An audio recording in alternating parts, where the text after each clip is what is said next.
Now, there's always something going on in the royal household, and this week has been no different. And each Saturday, I love to give you a rundown. And who better to do so than royal biographer Angela Levin? She joins me now.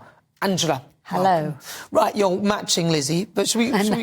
We didn't talk about it first. We just... We're surprised at each other's colour. You matched my background as well, which is very nice. Right, so let's start. Should we start with the king? Yes, we should start with the king. He went in to have his operation yesterday at 9:15 with Camilla. It's very, very unusual. The late Duke of Edinburgh and the late Queen Elizabeth always went on their own, so it was unheard of. And she stayed there till 3 o'clock in the afternoon. Very touching. She wanted to be with him, blow the protocol, blow all that nonsense. It was like a normal couple who wanted to be together when things were, you know, in hospital. And she came out with a big smile. It's all gone all right. She went back again, came out at 8:30. Today she's gone back. He might very well come out tomorrow. Things seems to have gone well.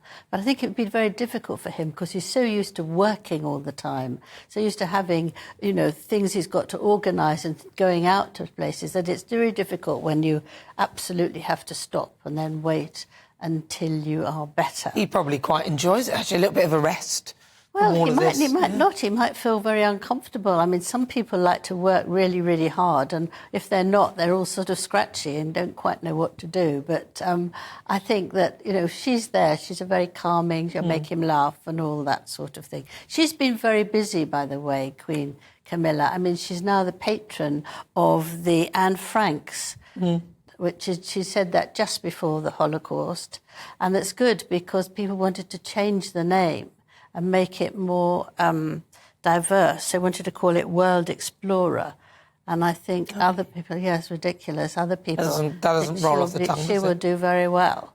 And she's also doing a book launch with the wife of Macron in France, which is actually very good, encouraging her interest in literature around Europe. So she's been extremely busy and looking after her much-loved husband at the same time. Well, that's what she should be doing. That's normal, isn't it? Absolutely. Yeah. And then we have Harry and Meghan. Oh, God. And there's a lot of talk about why they actually went to Jamaica and that it was completely the wrong time. Now, the question is, did they go there deliberately so they could speak to the Prime Minister and show them that he would like them but not like William and Catherine, who went out in 2022 and he said, I'm leaving, I want to get rid of it. But I don't think he wants to leave the Commonwealth. I think he just wants to be independent. And the King is very keen on that. He's got no problem with that. People grow up, countries grow up, and that's perfectly all right. Also, they were concerned why they were up against, close to the Paramount boss, because they're supposed to be really with Netflix.